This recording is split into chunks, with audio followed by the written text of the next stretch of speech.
In this nugget, we'll take a look at some concepts and ideas surrounding bring your own device. Let's begin. We should probably start off by identifying what the heck is BYOD. BYOD is a policy, bring your own device, where a company allows the employees to bring their own personal devices and have connectivity or get connectivity to the production corporate network. Now, one of the tricks is, how do we know if it's Bob's device that he's bringing in? Maybe it's IT Bob, one of our users, or it's some attacker who's trying to connect to our network. And there are many different options that we could use to address the situation. For example, we could have two SSIDs, two wireless networks, one for guests and one for employees with validated devices. And the SSID for guests would have very limited access, and the SSID, the wireless network, for these employees with validated devices would have the full access that they needed.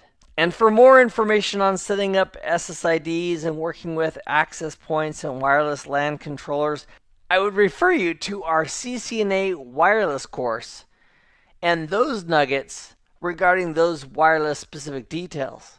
But the same concept could happen on our wired networks as well. We could have one authorization profile for devices that we don't recognize, and a different authorization profile with additional access for users that have authenticated along with devices that we recognize. And one option that we could use to bring Bob's device in and make it a recognized device is using a digital certificate. We could enroll and implement a digital certificate, an identity certificate, on each device that an employee brings in, and then with a digital certificate installed on that device, it could then be recognized as a trusted device. So whether we're wired or using wireless, the concept would be we'd redirect all unknown devices to web authentication. And that way we can find out who the user is behind that computer.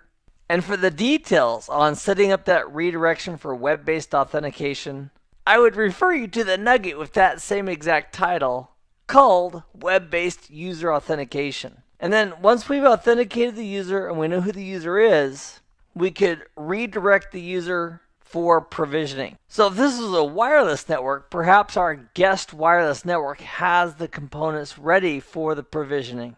And on a wired network, we'd simply use an authorization profile for the port that would redirect that computer for provisioning. And for the details regarding configuring redirection for the benefit of provisioning, I'd refer you to the nugget titled Provisioning NAC Agents from ISE, because the redirection for that provisioning is the same concept. And then what the ISE server could do, it could go ahead and enroll with the certificate authority requesting an identity certificate on behalf of the PC or whatever that computing device is. So the CA issues a digital certificate, and the ISE server can go ahead and push down to this client the digital certificate for the client, as well as a wizard that's going to assist the user in deploying that digital certificate on that device. There's also an additional wizard for the 802.1x configuration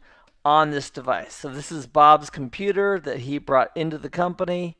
Going through this process, it would now have an identity certificate, and the 802.1x supplicant would be configured to use that digital certificate as part of the 802.1x authentication.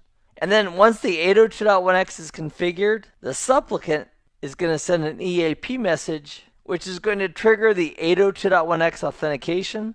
And this time, because the computer has the digital certificate, we could have an authorization profile that's looking for a valid user plus an identity certificate on the computer that the user is coming in on. And this authorization profile that's invoked based on these conditions being true would then give Bob and his computer the full access he needs. And there are several variants on this that we could use, including using the native supplicant that comes with an operating system like Windows. Or during this part right here, we could have the ISE server push down the supplicant that we want installed and used on this PC that Bob brought in.